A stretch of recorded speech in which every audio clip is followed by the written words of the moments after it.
সামনেই রক্ষাবন্ধন বা রাখি উৎসব। আর উৎসব মানেই মিষ্টি। মিষ্টি ছাড়া তো কোনো উৎসবই চলে না। আর বাইরে থেকে আমরা মিষ্টি তো কিনেই আনি, কিন্তু ঘরেতেই যদি বানিয়ে নেওয়া যায় ভাইয়ের জন্য এরকম সুন্দর স্বাদের মিষ্টি, তাহলে কতই না ভালো হয়। চলুন বানিয়ে ফেলি আজকে বেসন সুজির এই দারুণ একটা মিষ্টির রেসিপি, যেটা খুব কম সময়ে খুব কম উপকরণে বানিয়ে নেওয়া যায়। একটা কাপ নিয়েছি, প্রথমে এই কাপ মেপেই আমি পুরো মিষ্টিটা কিন্তু বানাবো, মানে সব কিছু এই কাপ মেপেই বানাবো। 2 কাপ বেসন প্রথমে আমি চেলে নিয়েছি একটা পাত্রে। তারপরে এতে অল্প অল্প আমি দুধ মেশাচ্ছি। দুধ দিয়ে আমি একটা সুন্দর ব্যাটার তৈরি করে নেব। অল্প অল্প করে প্রথমে মেশাতে হবে, যাতে বেশি না পড়ে যায়। ঠিক এই রকম হবে ঘনত্বটা, মানে খুব বেশি পাতলাও নয় আর খুব বেশি ঘনও নয়। নিয়ে নিচ্ছি একটা স্টিলের থালা, এর মধ্যে সামান্য একটু ভেজিটেবল অয়েল আমি ভালো করে মাখিয়ে নিচ্ছি, আর ছড়িয়ে দিচ্ছি বেশ কিছু ড্রাই ফ্রুটস, কাজু, পেস্তা, আমন্ড বাদামের ব্যবহার করেছি। অপরদিকে আমি একটা কড়াইয়ের মধ্যে নিয়ে নিচ্ছি হাফ কাপ ঘি, আর যে ব্যাটারটা আমি তৈরি করে রেখেছিলাম সেটা ভালো করে মিশিয়ে নিয়েছি।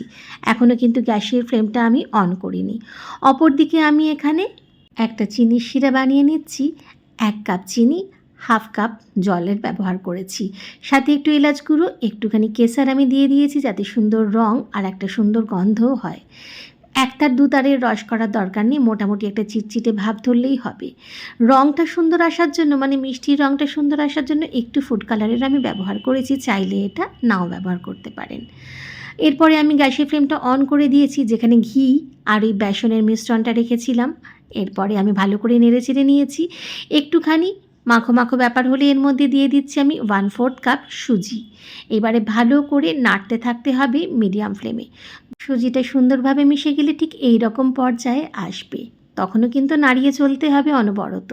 তারপরে ঠিক এরকম আসবে, মানে ব্যাটারটা একটুখানি গুঁড়ো গুঁড়ো হয়ে যাবে। আরও কিছুক্ষণ নাড়তে নাড়তে ঠিক এই রকম ঝুরো ঝুরো একটা ভাব চলে আসবে। ঠিক এই পর্যায়ে দিয়ে দিলাম আমি চিনির শিরাটা, যেটা আমি রেডি করে রেখেছিলাম। এতক্ষণে ঠান্ডাও হয়ে গেছিলো চিনির শিরাটা। ভালো করে মিশিয়ে নিয়েছি। এইবারে ব্যাটারটা কিন্তু একটুখানি লিকুইড ফর্মে প্রথমে আসবে, তারপরে নাড়াচাড়া করতে করতে একটু টাইট ফর্মে আসবে। যখন কড়াইয়ের গা ছেড়ে উঠে আসবে, তখন এটাকে নামিয়ে নিতে হবে সেই থালাটাতে যেখানে আমি ড্রাই ফ্রুটস ছড়িয়ে রেখেছিলাম। ব্যাস এরমভাবে খুন্তি দিয়ে চেপে দিয়েছি। রেখে দিন 6-7 ঘন্টা। ফ্রিজেও রাখতে পারেন, একটু ফ্রিজে রেখে দিলে কিন্তু ভালোভাবে বেশ জমে যাবে। ব্যাস রেডি দারুণ স্বাদের মিষ্টি। এরপর আর কিছু না, ফ্রিজ থেকে বার করে সুন্দর করে কেটে নিন দারুণ শেপে। বরফি শেপে কাটতে পারেন, স্কোয়ার শেপেও কাটতে পারেন।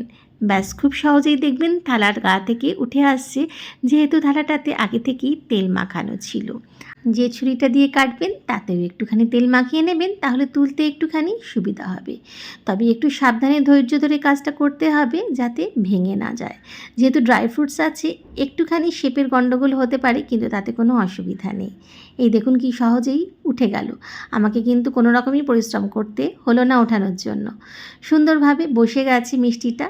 তৈরি হয়ে গেল দারুণ স্বাদের বেসন আর সুজির মিষ্টি। এতে এতই কম উপকরণ লাগে যে বাজার থেকে কিনে একগাদা উপকরণের প্রয়োজনই হয় না। খুব সহজে, খুব তাড়াতাড়ি, খুব কম সময়ে, যে কোনো সময়ে বানিয়ে নেওয়া যায় এই ধরনের মিষ্টি। খেতে কিন্তু দুর্দান্ত হয়। আর একটু ধৈর্য ধরে যদি বেসনটা এইভাবে নাড়তে থাকা যায়, তাহলে কিন্তু মিষ্টির স্বাদটা দারুণ হয়। ঠিক যেরকম পর্যায়ে পর্যায়ে আমি নেড়েচেড়ে গেছি, ঠিক এইরকমভাবেই কিন্তু নাড়তে থাকতে হবে। গ্যাসের ফ্লেমটা মিডিয়াম ফ্লেম করে।